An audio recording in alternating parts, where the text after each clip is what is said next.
வணக்கம். நம்ம இப்போ செய்ய போகிற மெனு வந்து குட்டி போசி புல்ஸ். தமிழில் வந்து வேர்க்கடலை அரைச்சி விட்ட குழம்பு. தேவையான பொருட்கள் வந்து பார்த்திங்கன்னா கத்திரிக்காய், முருங்கைக்காய், வேர்க்கடலை, வெங்காயம், பூண்டு, புளி, தக்காளி.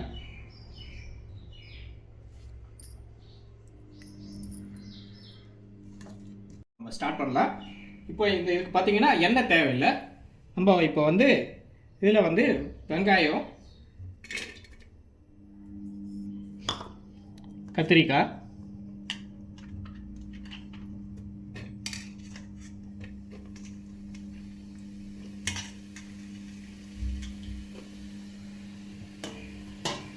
முருங்கைக்காய்,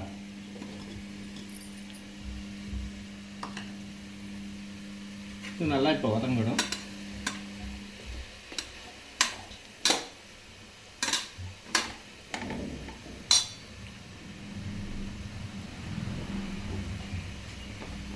இதோட கொஞ்சம் மஞ்சாத்தூள் ஆட் பண்ணுறோம்.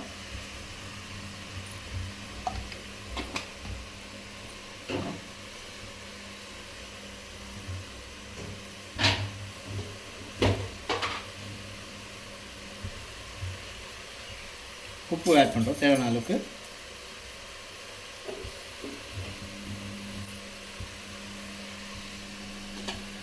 தண்ணி கொஞ்சம் ஆட் பண்ணுறோம் இது வதங்கிறதுக்கு.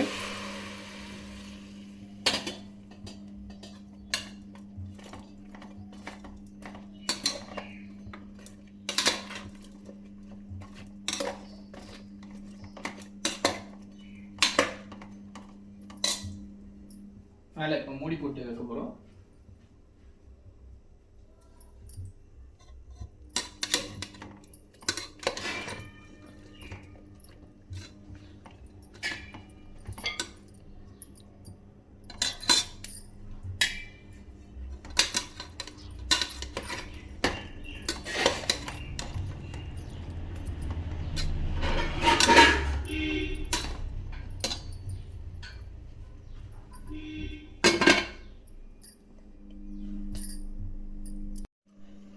இப்போது இந்த காய்ங்க வந்து பார்த்திங்கன்னா 3/4 பதத்துக்கு நல்லா வேகணும். இதுக்கு நம்ம தண்ணி கொஞ்சம் ஆட் பண்ணியிருக்கோம். இந்த தண்ணி ஆட் பண்ணது இப்போ இது வேகணும், 3/4 பதத்துக்கு வேகணும். இப்போது நம்ம இதுக்கு மேலே மூடி போட்டு வைக்கிறோம். நான் விசில் இல்லாமல் மூடி சும்மா போட்டு வைக்கிறோம். இந்த டைமில் நம்ம வறுத்து வச்ச வேர்க்கடலை 5 காஞ்ச மிளகா பொடி பண்ணி அரைச்சி வைக்கிறோம். ரொம்ப நைஸாக இல்லாமல் மீடியமாக அரைச்சி வைக்கிறோம். நம்ம அந்த வேர்க்கடலை வந்து இந்த மாதிரி அரைச்சி வைக்கணும். நல்லா குருணை மாதிரி அரைச்சி வைக்கணும். இப்போது 3/4 பதத்துக்கு வெந்துட்ட பிறகு நம்ம தக்காளி ஆட் பண்ணுறோம். பாருங்கள், 3/4 பதத்துக்கு வெந்திருக்கு. இதில் நம்ம இப்போது தக்காளி ஆட் பண்ணுறோம்.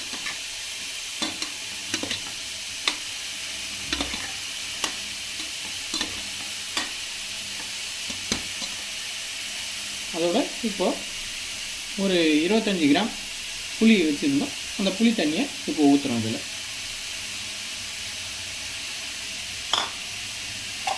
புளி தண்ணி ஊற்றி நல்லா கலக்கிட்டு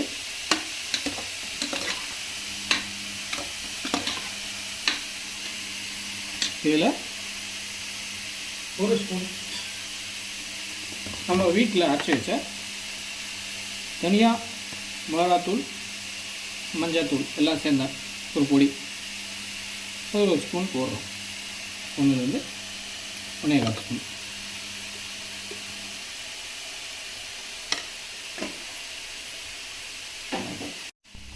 இப்போ காரம் பார்த்திங்கன்னா நம்ம போட்டுருக்கு அந்த மிளகாத்தூளும் அப்புறம் நம்ம அரைச்சி வச்சுருக்க இந்த வேர்க்கடலையில் ஒரு 5 மிளகா ஆட் பண்ணியிருக்கோம். அதுதான் இந்த காரம். காரம் வேணுன்றவங்க போட்டுக்கணும். இப்போ இது கொஞ்சம் கொதிக்கணும். புளி ஊற்றிருக்கோம், தானே அந்த மிளகாத்தூளும் இது பண்ணியிருக்கோம். கொதிச்ச பிறகு வாசனை வரும். இப்போ இது நல்லா கொதிச்சிச்சு. இப்போ இதில் வந்து புளி வாசனை, இந்த மிளகாத்தூள் வாசனையும் போயிடுச்சு. இப்போ நம்ம இதில் வந்து நம்ம மாங்காய் கூட ஆட் பண்ணலாம். மாங்காய் ஆட் பண்ணும்போது புளி வந்து கம்மியாக ஆட் பண்ணோம். மாங்காய் ஆட் பண்ணிங்கன்னா இன்னும் நல்ல டேஸ்ட்டாக இருக்கும்.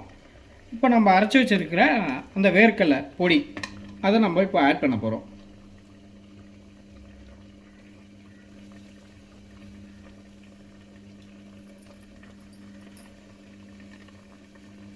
மொத்தத்தையும் ஆட் பண்ணிட்டோம். இப்போ ஆட் பண்ணிவிட்டு இல்லை சிம்மில் வச்சு இப்போ கலரி விட போகிறோம்.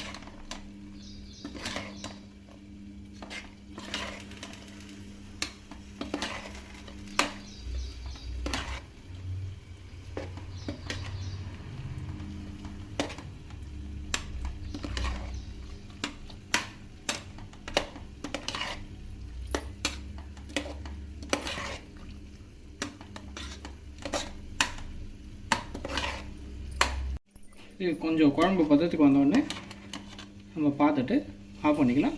உங்களுக்கு கொஞ்சம் கெட்டியாகிற மாதிரி இருந்தால் கொஞ்சம் தண்ணி ஆட் பண்ணிக்கலாம். நம்ம அதுக்கடுத்து இதை வந்து தாளிப்பு போடணும். தாளிப்பு பார்த்திங்கன்னா கடுகு, பூண்டு போட்டு இது ஃபைனலாக நம்ம எடுத்து வேறு இதில் மாற்றி வைக்கணும்.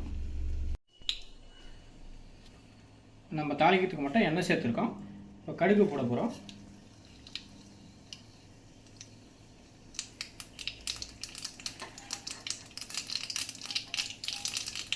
கடுகு பொரிஞ்சோடனே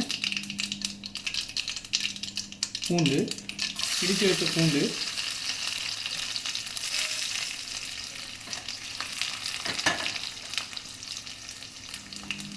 கருவேப்பிலை,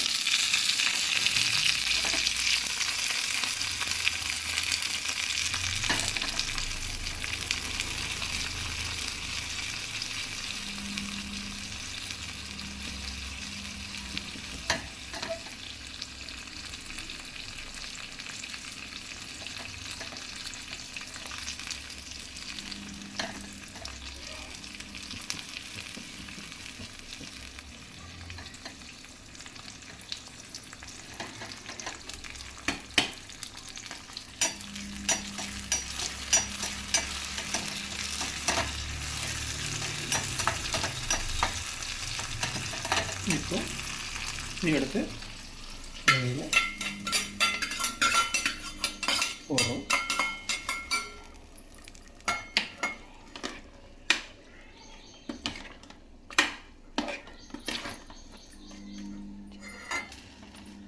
இது வந்து நம்ம சப்பாத்திக்கும் சாதத்துக்கும் சாப்பிட்லாம், நல்லாயிருக்கும். இந்த ஃபுட்டு எப்படி இருக்குதுன்னு பார்த்து கமெண்ட்ஸ் பண்ணுங்கள், லைக் பண்ணுங்கள், சப்ஸ்கிரைப் பண்ணுங்கள். தேங்க்யூ.